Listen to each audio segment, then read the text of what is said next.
সুপ্রিয় শিক্ষার্থী, আসসালামু আলাইকুম। আশা করি সবাই তোমরা ভালো আছো। আমি তোমাদের পদার্থবিজ্ঞানের দ্বিতীয় অধ্যায় গতি থেকে কিছু এমসিকিউ নিয়ে আলোচনা করব, যেগুলি এসএসসি পরীক্ষার জন্য খুবই গুরুত্বপূর্ণ। আমি আশা করি এই এমসিকিউগুলো যদি তুমি মনোযোগ সহকারে দেখো এবং শিখো, তাহলে শুধু ওই নির্দিষ্ট এমসিকিউটি নয়, অর্থাৎ ওই নিয়মের যত এমসিকিউ আছে সবগুলি তুমি উত্তর দিতে পারবে। চলো তাহলে আমরা শুরু করি। এখানে দেখো একটি এমসিকিউ দেওয়া আছে। একটি গাড়ির বেগ 2 মিনিটে স্থির অবস্থান থেকে বেড়ে 90 কিলোমিটার পার আওয়ার হয়েছে। গাড়িটির ত্বরণ মিটার পার সেকেন্ড স্কোয়ার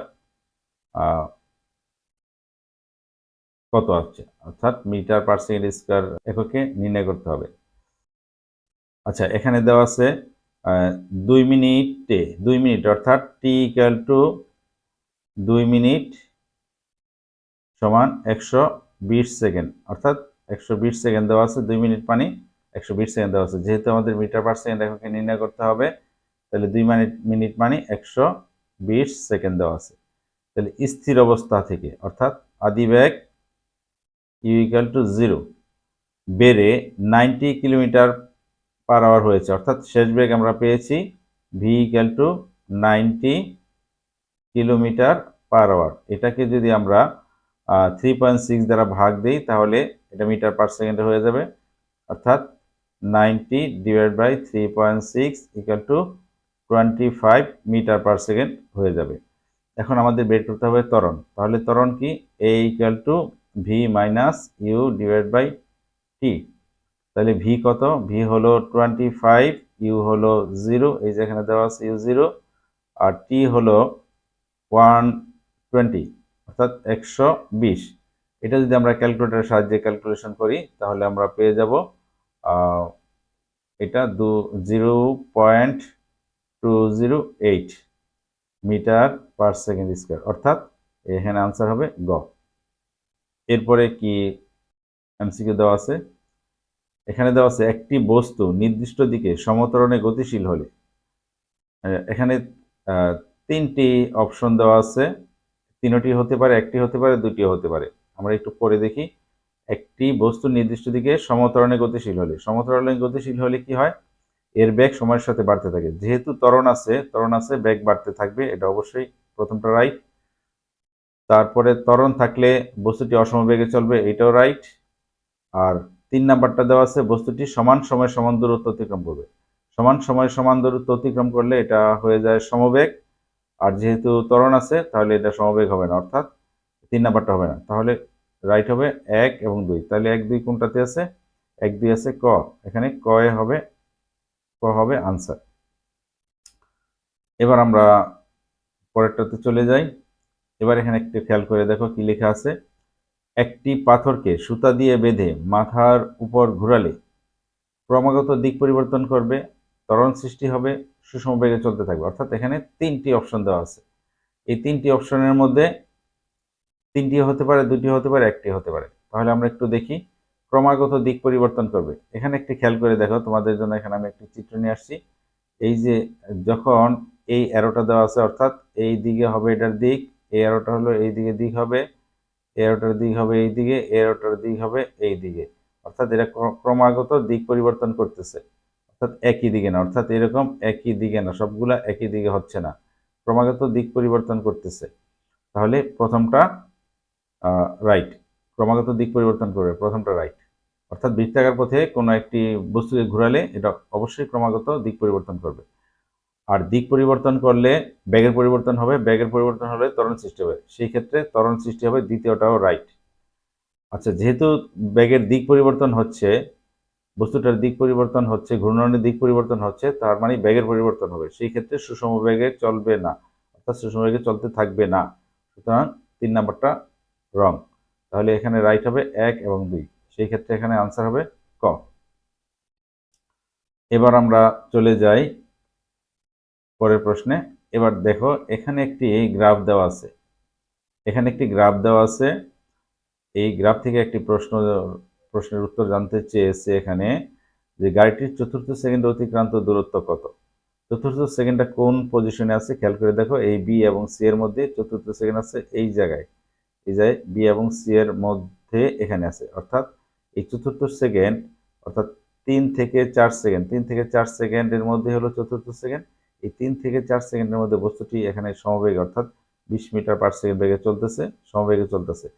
সমবেগে চললে চতুর্থ সেকেন্ড মানে 1 সেকেন্ড, তাহলে সেই ক্ষেত্রে সমবেগে চললে এস ইকুয়াল টু ভিটি, বেগ হলো 20, আর চতুর্থ বলতে 1 সেকেন্ডকে বোঝানো হয়েছে, টাইম হবে 1 ইকুয়াল টু 20 মিটার। সেই ক্ষেত্রে আনসার হবে হলো 20 মিটার, ঘ। এখানে আনসারটা হবে ঘ। এখানে দেওয়া আছে চলন্ত একটি বাসের ভেতরের যাত্রী। প্রথম অপশন হলো বাসের সাপেক্ষে স্থির, অর্থাৎ ভিতরের যাত্রীটি বাসের সাপেক্ষে স্থির কিনা, ল্যাম্পপোস্টের সাপেক্ষে স্থির কিনা, বাসের অন্য যাত্রীর সাপেক্ষে স্থির কিনা।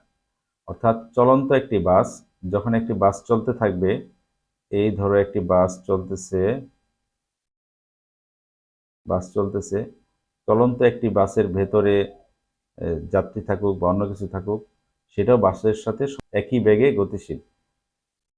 অর্থাৎ চলন্ত বাসের ভেতরের যাত্রী একই বেগে গতিশীল, বাসের অন্য যাত্রী সকল যাত্রীগুলোও গতিশীল। সুতরাং বাসের সাপেক্ষে বাসের ভেতরের সকল যাত্রী স্থির। তাহলে প্রথমটা ঠিক আছে, বাসের সাপেক্ষে স্থির, অর্থাৎ বাসের ভেতরের যাত্রী বাসের সাপেক্ষে স্থির। তারপরে ল্যাম্পপোস্টের সাপেক্ষে স্থির কিনা, অর্থাৎ ল্যাম্পপোস্ট যদি একটি ল্যাম্পপোস্ট থাকে, এরকম যদি একটি ল্যাম্পপোস্ট থাকে, অর্থাৎ ল্যাম্পপোস্টের গাড়ি চলতে থাকলে ল্যাম্পপোস্টের সাথে গাড়ি দূরত্ব বাড়তে থাকবে, সেই ক্ষেত্রে ল্যাম্পপোস্টের সাপেক্ষে স্থির হবে না, এটা হবে না, এটা কাটা হবে। বাসের অন্য যাত্রীর সাপেক্ষে স্থির, অর্থাৎ ভিতরের যাত্রীটি অন্য একটি যাত্রীর সাথে সাপেক্ষেও স্থির, বাসের সাপেক্ষেও স্থির, অর্থাৎ এইটি কারেক্ট হবে। অর্থাৎ বাসের ভেতরে সকল যাত্রীর সাপেক্ষে সকল যাত্রী স্থির এবং বাসের সাপেক্ষে সকল যাত্রী স্থির। তাহলে সেই ক্ষেত্রে প্রথমটি এবং দ্বিতীয়টি হচ্ছে, সেই ক্ষেত্রে আমাদের এখানে অপশন দেখা যাচ্ছে খ। এরপর আমরা চলে যাচ্ছি পরবর্তীতে। আচ্ছা, এখানে দেওয়া আছে দুটি ভেক্টর রাশির মান 7 মিটার এবং 5 মিটার হলে এদের যোগফল হবে। এটা একটু তোমাকে মনে রাখতে হবে, দুটি ভেক্টর রাশির মান 7 মিটার এবং 5 মিটার, অর্থাৎ দুটি ভেক্টর রাশির মান যাই হোক না কেন, তাদের যোগফল হবে সবসময়, তাদের যোগফল এবং বিয়োগফলের মধ্যে, অর্থাৎ 7 + 5 হয়ে যায় 12 মিটার এবং 7 - 5, অর্থাৎ একবার যোগ করব একবার বিয়োগ করব, এই জাতীয় কোনো প্রশ্ন আসলে একবার যোগ করব একবার বিয়োগ করব, এটা বিয়োগ করলে হচ্ছে 2 মিটার, অর্থাৎ এটার রেঞ্জ হবে, যোগফল হবে 2 মিটার থেকে 12 মিটার পর্যন্ত, অর্থাৎ 2 মিটার থেকে 12 মিটার পর্যন্ত। সেই ক্ষেত্রে 2 মিটারও হতে পারে, 12 মিটারও হতে পারে, বা এর মাঝামাঝি কোনো সংখ্যা থাকলে সেটাও হতে পারে। তাহলে এখানে আমরা কি দেখি, শূন্য অবশ্যই হবে না, তাহলে 2 মিটার হবে, আমরা এখন ক্যালকুলেশন করেছি, এটা হবে 12 মিটারও হবে। 2 এবং 12 এর মধ্যে যত কোনো সংখ্যা থাকুক সবগুলোই হতে পারে। তাহলে সেই ক্ষেত্রে 2 এবং 3 আনসার, 2 এবং 3 হলো ঘ। সেক্ষেত্রে আমাদের এটার উত্তর হবে ঘ। আমরা পরবর্তীতে চলে যাই। পরের এমসিকিউটি এখানে দেখা যাচ্ছে, একটি গাড়ি এক স্থান থেকে 6 মিটার সোজা উত্তর দিকে গিয়ে সেখান থেকে সোজা পূর্ব দিকে 8 মিটার অতিক্রম করলো।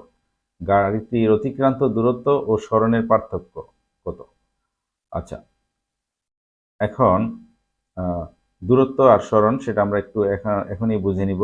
প্রথম গাড়িটি এই ধরো 6 মিটার 6 মিটার উত্তর দিকে গেল, 6 মিটার, তারপরে সোজা গিয়ে সেখান থেকে পূর্ব দিকে 8 মিটার, পূর্ব দিকে গেল 8 মিটার, পূর্ব দিকে গেল 8 মিটার, 8 মিটার। তাহলে এখানে ছিল এবং এখানে ছিল, ধরে নিলাম এই অবস্থানে ছিল, পরবর্তীতে বস্তুটি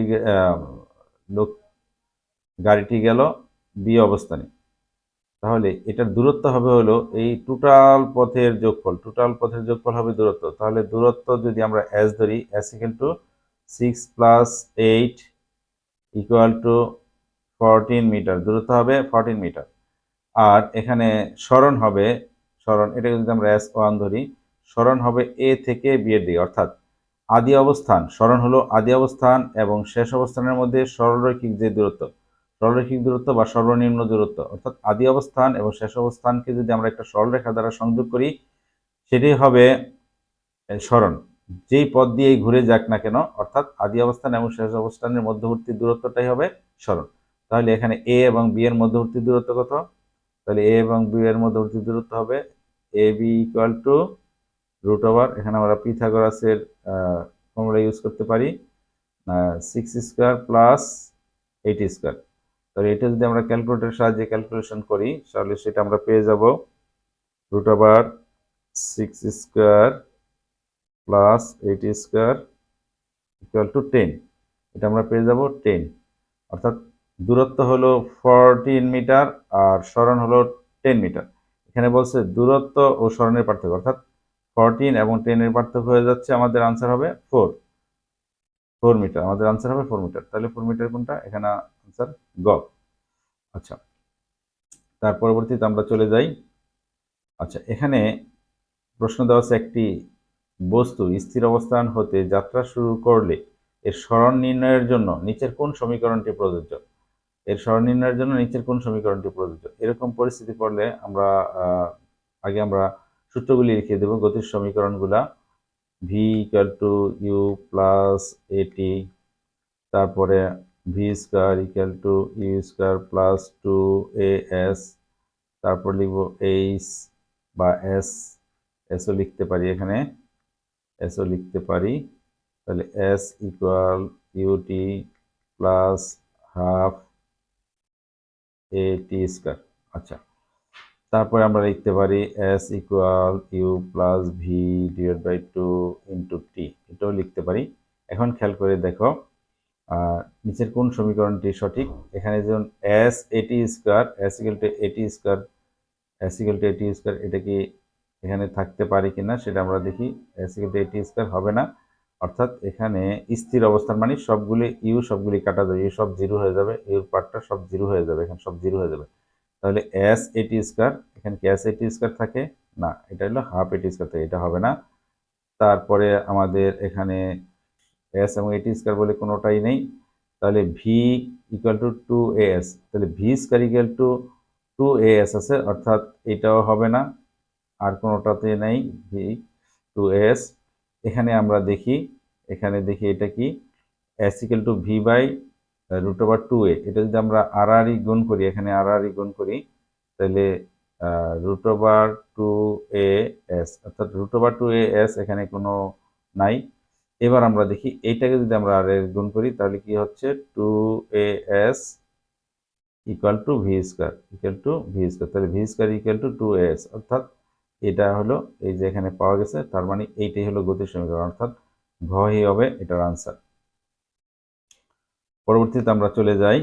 আচ্ছা, এখানে দেখা যাচ্ছে স্থির অবস্থান হতে 0.2 মিটার পার সেকেন্ড স্কোয়ার ত্বরণে গতিশীল বস্তুর 2000 সেন্টিমিটার দূরত্ব অতিক্রমের পর বেগ কত হবে? এটা একটা জাস্ট সিম্পল একটা গণিত, এটা আমরা করে দেখব।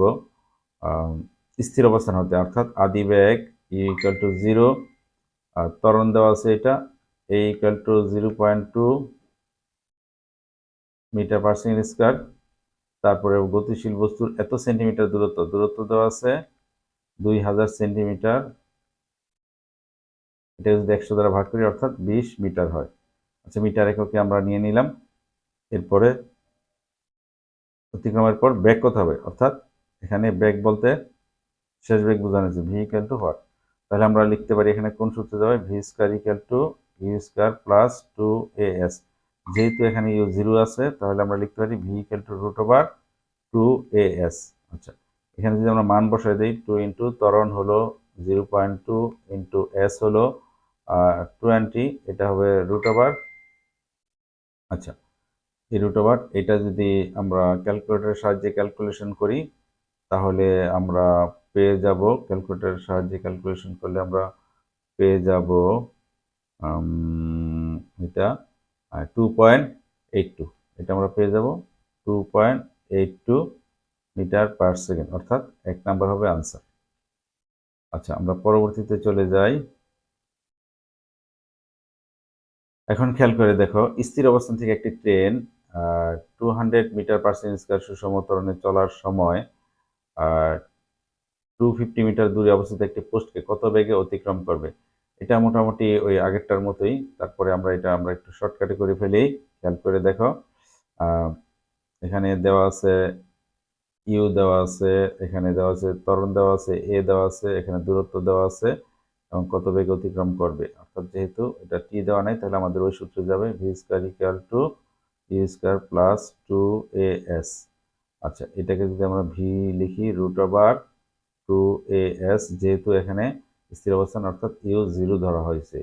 আচ্ছা, তাহলে √2 ইন্টু এ হলো 20 আর এখানে হলো 250। এটা যদি আমরা ক্যালকুলেটরের সাহায্যে ক্যালকুলেশন করি, তাহলে আমরা পেয়ে যাব এটা আমরা পেয়ে যাব √2 ইন্টু 20 ইন্টু 250, এটা আমরা পেয়ে যাব 100, অর্থাৎ এটার আনসার হবে গ। এটা পেয়ে যাব আমরা 100 metre, sorry 100 metre per second. এটা আনসার হবে গ। নেক্সট আমরা চলে যাই। এখানে খেয়াল করে দেখো, একটি বস্তুকে খাড়া উপরের দিকে 49 মিটার পার সেকেন্ড বেগে নিক্ষেপ করলে বস্তুটি কত সময় শূন্যে থাকবে। অর্থাৎ কত সময় শূন্যে থাকবে, এর অর্থ হলো বস্তুটাকে নিক্ষেপ করা হয়েছে, উপরে যাবে এবং আসবে, যাবে এবং আসবে, এই সময়টা আমাদের লাগবে।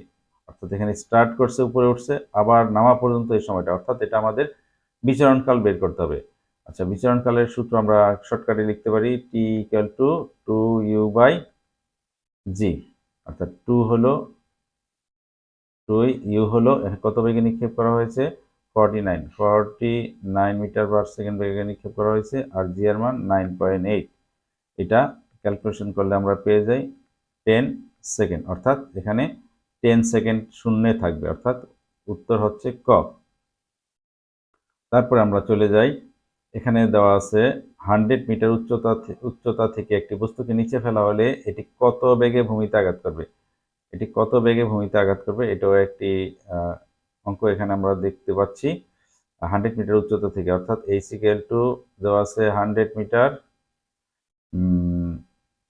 অর্থাৎ উচ্চতা থেকে।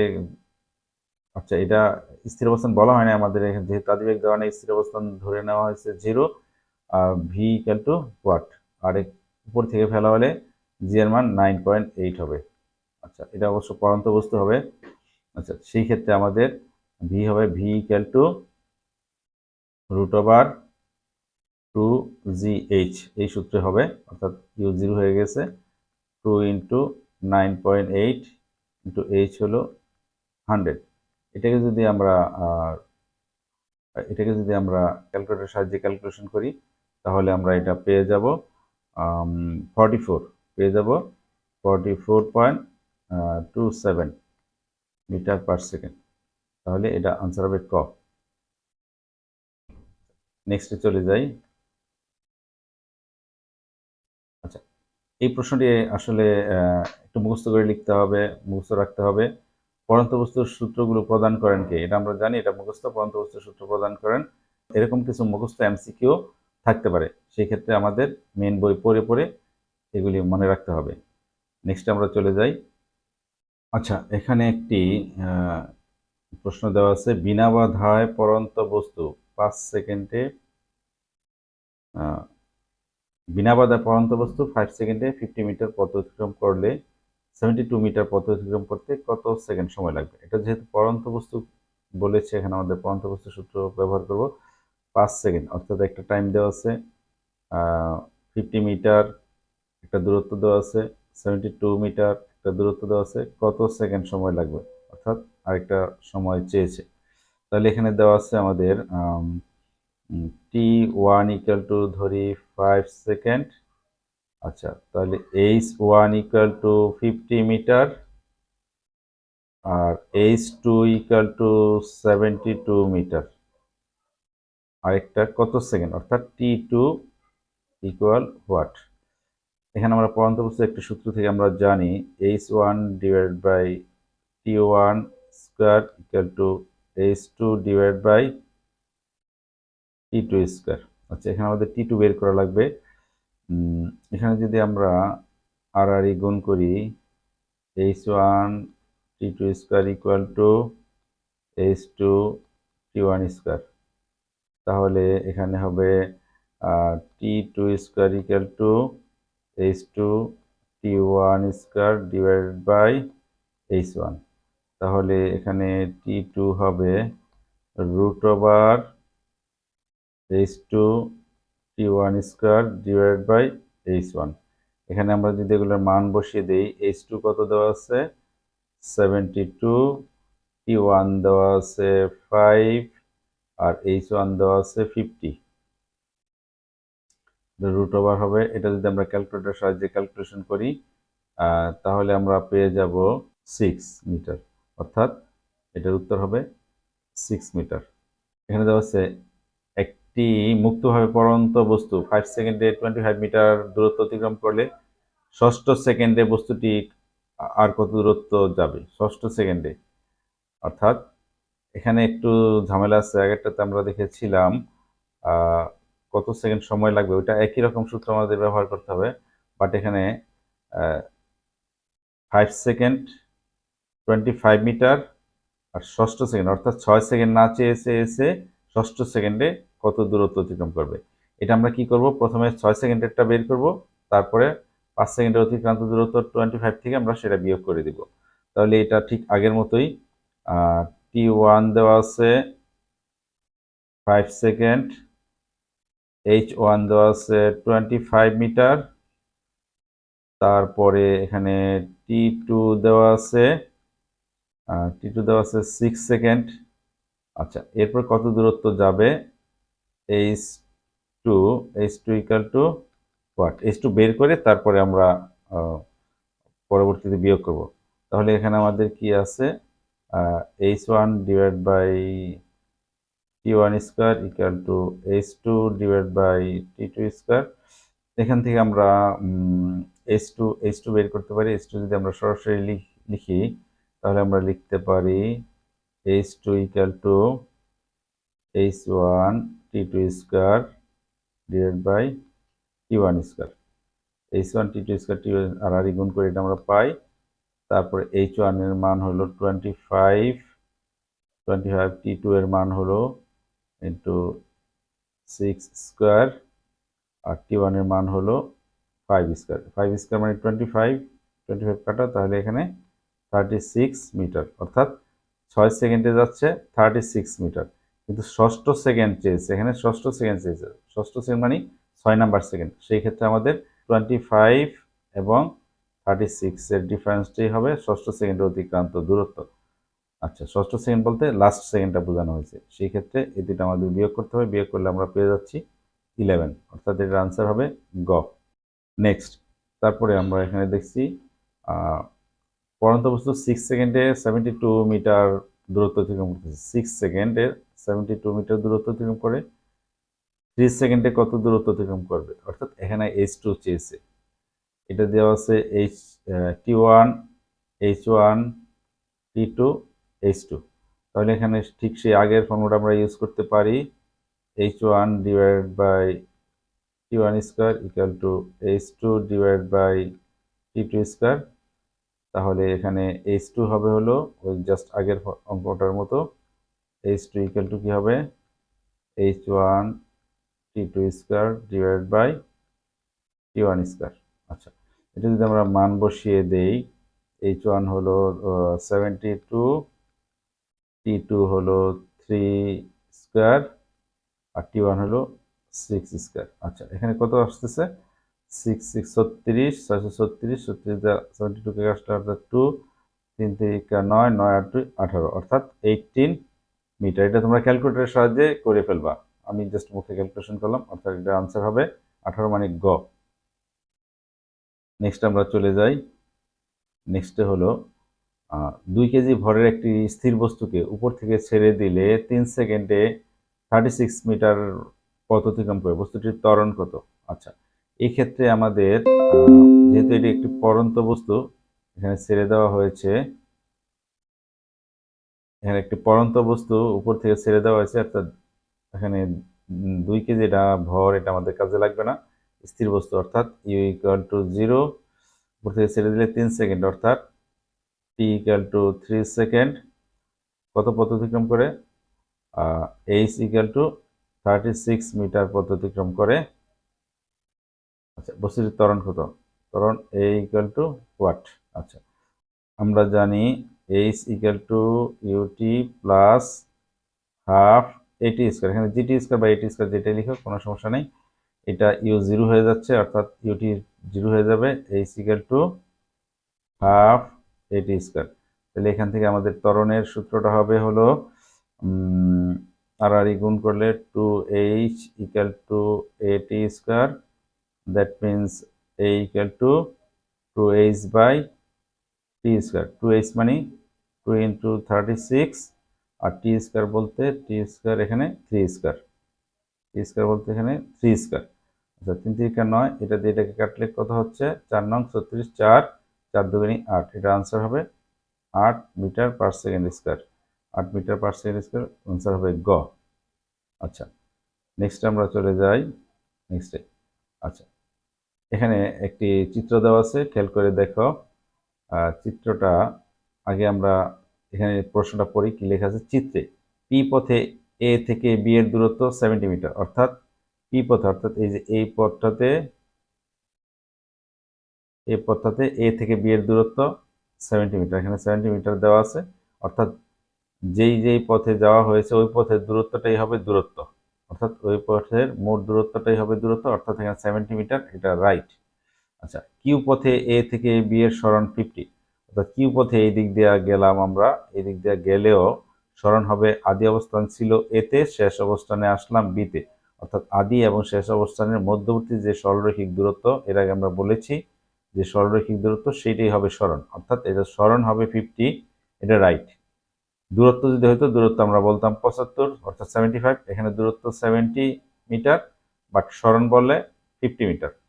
এবার উভয় পথে এ থেকে বি এর সরণের পার্থক্য শূন্য, উভয় পথে, অর্থাৎ এ পথে যায় আর বি পথে যায়, অর্থাৎ এ থেকে বি এর সরণ অলওয়েজ, এ পথে পি পথে গেলেও কিউ পথে গেলেও, দুই পথে গেলেই আমাদের সরণ হয়ে যাচ্ছে 50, অর্থাৎ পি পথের সরণ হবে 50, কিউ পথের সরণ হবে 50, অর্থাৎ দুই সরণের পার্থক্য শূন্য হবে, অর্থাৎ এ থেকে বি এর সরণের পার্থক্য শূন্য, এটাও রাইট। অর্থাৎ এ থেকে বিতে যেতে দুই পথেই সরণের পার্থক্য শূন্য, অর্থাৎ তিনটাই রাইট, সেক্ষেত্রে আমাদের আনসার হবে ঘ। আচ্ছা, এরপর আমরা পরবর্তীতে চলে যাই। এখানে হলো খেয়াল করে দেখো, একটি চিত্র দেওয়া আছে, আর এখানে লেখা আছে তুমি এ বিন্দু হতে এ বি সি ডি পথে যাত্রা শুরু করে পুনরায় এই বিন্দুতে পৌঁছালে কোন বিন্দুতে তোমার সরণ সর্বাধিক? অর্থাৎ আমি এ থেকে যাত্রা শুরু করে পুরো পথ ঘুরে আবার এ বিন্দুতে আসলাম, তাহলে বলছে কোন বিন্দুতে তোমার সরণ সর্বাধিক, অর্থাৎ এই বিন্দু থেকে সর্বাধিক সরলরৈখিক দূরত্ব হচ্ছে সি বিন্দু, অর্থাৎ এ থেকে সি এর দূরত্বই হবে সর্বাধিক সরণ। যদি এ থেকে বি এর দূরত্ব আমরা সরণ হয় কিনা, এই যে এইটুক হবে সরণ, এখানে হবে এইটুক সরণ, আর এ থেকে সি এর সরণ হবে এইটুক, তাহলে এতে বোঝা যাচ্ছে এ থেকে বি এর দূরত্বটাই হবে সর্বাধিক সরণ, তাহলে আনসার হবে ক, সি। অর্থাৎ নেক্সট আমরা চলে যাই।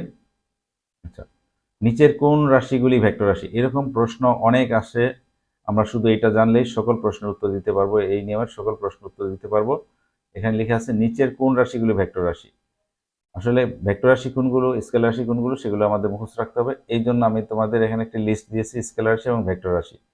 খেয়াল করে দেখো, এই লিস্টের মধ্যে তোমার এসএসসি লেভেলের যত ভেক্টর রাশি এবং স্কেলার রাশি আছে, সকল রাশিগুলো এই লিস্টের মধ্যে তুমি পেয়ে যাবা। এখানে খেয়াল করে দেখো কোনগুলি ভেক্টর রাশি: সরণ, বেগ, ত্বরণ, মন্দন, বল, ওজন, ভরবেগ, তড়িৎ তীব্রতা। তাহলে আমাদের কোনটার মধ্যে আছে? দ্রুতি, এটার মধ্যে নাই। তড়িৎ বিভব, সরণ, তড়িৎ বিভব এটার মধ্যে নাই, ভেক্টরের মধ্যে নাই। এটা দ্রুতি হবে, দ্রুতি ভেক্টরের মধ্যে নাই। ভরবেগ আছে, ভেক্টরের মধ্যে আছে। সরণ ভেক্টরের মধ্যে আছে, সরণ এই যে আছে। ওজন ওজন ভেক্টরের মধ্যে আছে, অর্থাৎ উত্তর হবে ঘ। আশা করি তোমরা বুঝতে পেরেছো। এগুলি বারবার দেখে অনুশীলন করবে, তাহলে তোমাদের এই নিয়মের যত প্রশ্ন থাকে সবগুলির উত্তর দিতে পারবা। সবাই ভালো থাকবা, ধন্যবাদ।